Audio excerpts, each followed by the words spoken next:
సాయంత్రం 7:20 ఆ టైంలో నేను అక్కడికి టీ మూమెంట్ వచ్చి టీ తాగుతుంటే సీఏ గారు వచ్చాడు. వచ్చి ఏం చేశాడంటే పరిగెత్తుకుంటా అటు వాళ్ళని ఇటు వాళ్ళు గదువుకుంటా వచ్చి నా దగ్గరకు వచ్చేసాడు. రాగానే సార్ పట్టబోతే సార్ నేను చెప్పాడు రామనండి అన్న. అనగానే అన్నాడు, అరే నా కొడక మీరు ఏమంటారు, నా కొడుకుని ట్రోల్ చేశారా మీరు? అది ఏమంటారు, నాకు సంబంధం లేదు సార్ అన్న.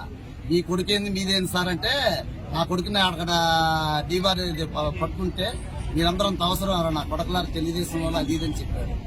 అన్న తర్వాత సార్ నాకు ఏ సంబంధం లేదు అది అన్న తర్వాత నా కొడక అనుకుంటా గన్ను తీసి కాచిపాతింతా నా కొడక ఇది ఇది అని డైలాగ్ పడ్డాడు.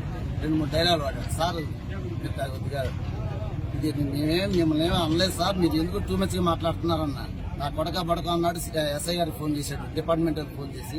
వాళ్ళు వచ్చిన తర్వాత ఇక్కడ నుంచి మ్యాన్ హ్యాండింగ్ తీసుకుంటా నన్ను జీబీ ఎక్కించాడు. ఎక్కించుకుని తీసాపోయి స్టేషన్లో అమ్మ నా బూతులు. అసలు మనం నా భార్య గురించి నా తల్లి గురించి ఎంత దారుణంగా మాట్లాడండి. అక్కడ కానిస్టేబుల్ కూడా ఉన్నారు. నిజంగా అంతరాత్మ గుండె మీద చేసుకుని చెప్పండి. ఇక్కడ టీ దాటానికి మీరు రాకూడదా? తెలుగుదేశం నాయకులు తిరగకూడదా? నీకు అంత ఇంట్రెస్ట్ గా ఉంటే ఇది చేసుకోండి. అంతేగాని ఈ రకంగా అసలు మేము అసలు ఆడ టీ తాగితే మెరపండ కూర్చున్న వాళ్ళ దగ్గరకు వచ్చి ఎంత దారుణంగా అంటే పిల్లలు అసలు మేము ఒక మాటల్లా ప్రతిదీ రికార్డు ఉంటుంది, సీసీ ఫుటేజీలు అన్నీ ఉండే ఇక్కడ. అతను అయితే టూ మచ్గా చాలా దారుణంగా మాట్లాడాడు. ఇక్కడ కొట్టాడు. స్టేషన్ లో పోయిన తర్వాత కూడా మ్యాన్ హ్యాండింగ్ చేశాడు.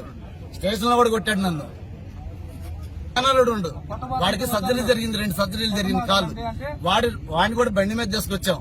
తీసుకొచ్చి వాడిని మళ్ళీ బండి మీద తీసుకోవాలి. కొడక బాగండి సార్, వాడికి కాలు బాగాలేదన్న మాటకి నా కొడకలారు బడకలారు నోరు బట్టని కోతలు